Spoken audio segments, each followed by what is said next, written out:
Visit licensureexams.com and try our samples completely free of charge. Hey there, you incredible therapists. Welcome to our podcast here at Licensure Exams. I'm Stacy Frost, and I'm with my co-host, the man, the mystery, the legend, Dr. Linton Hutchinson. Hey, Linton. Hi from hot and sunny Florida. Today, we're talking about the differences between paraphrasing and summarizing, two very important counseling skills that you will probably need for the exam. You'll be tested on a variety of skills, and these two are often confused because they share some similarities. Exactly. And there are also some subtle differences. But before we get into that, let's start by defining each. So paraphrasing is the restatement of a specific message or an idea that has been expressed by the client. And the goal is to capture the essence of the client's statement using different words, but retaining the original meaning.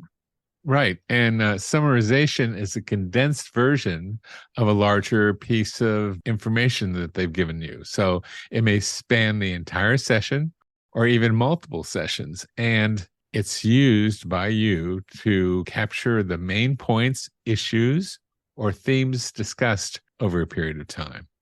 Right.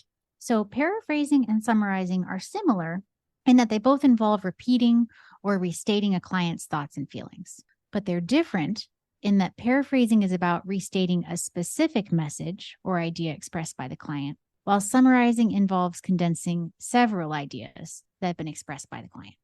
Yeah, that's right, Stacy. Well, I guess it's time to provide everyone with a couple of good examples. Let's say a client tells you, I feel like I'm stuck in a dead-end job, and it's really taking a toll on my mental health. Okay, so paraphrasing this could sound something like, you're trapped and your current career is affecting your well-being. Yeah, good one. So with that statement, you've taken the client's sentiment and rephrased it, demonstrating your understanding of what they're trying to communicate to you. Now, let's contrast this with a summarization.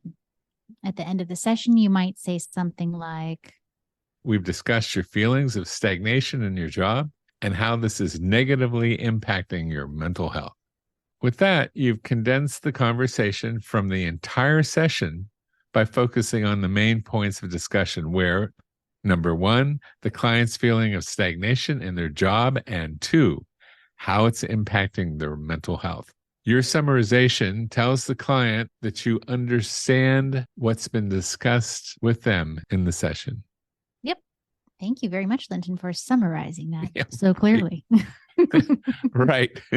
Well, here's another example. During the beginning of the session, your client says, I'm feeling really overwhelmed by all the expectations that I have for myself. Most days, I just don't feel like I can keep up. Well, you could respond by saying, it sounds like you're feeling a lot of pressure from your own expectations and that it's really difficult for you to deal with this stress. What does that sound like to you, Stacy? Is it a paraphrase or is it a summarization?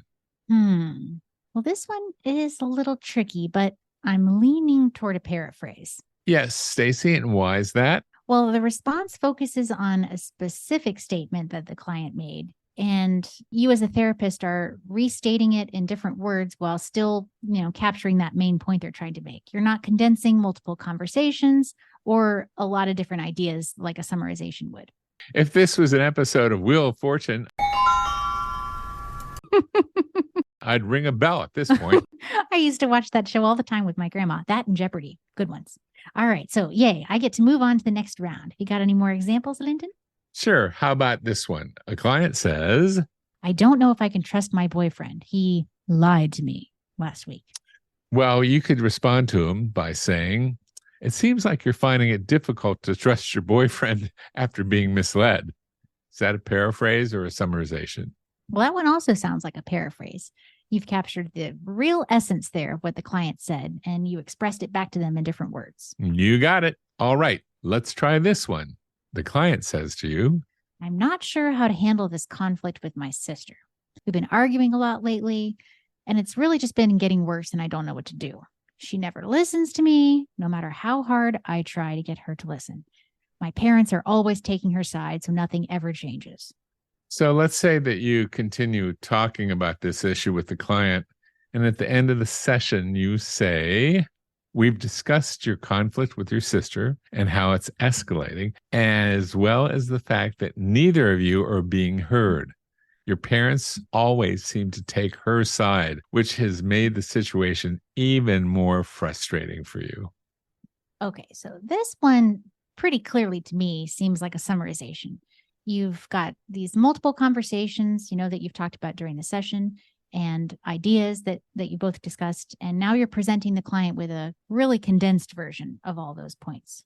Right. Using this is just a really great way to provide closure for the client on all the important topics that you covered during the session. Mm-hmm, exactly. So, Linton, I got the answers right. Is there a prize? Yeah, absolutely. But the prize isn't for you, Stacy. You're already the prize. Aw. All right. Well, that sounds good to me. Let's go ahead and pay it forward then. So the first person to respond to this post on Facebook outlining the differences between paraphrasing and summarizing, like we've talked about in this episode, is going to get a Zoom call with me and Linton, and we'll answer any questions that you might have as you are studying for your exam. Nice. All right. So to recap, we talked about paraphrasing and summarizing. Paraphrasing is about restating a specific message from the client with slightly different words, while summarizing is about condensing multiple conversations or ideas in order to capture the main points discussed. Well, I think that's about all we have for today. Thanks for joining us, and make sure to tune in next time. Until we meet again, remember, it's in there.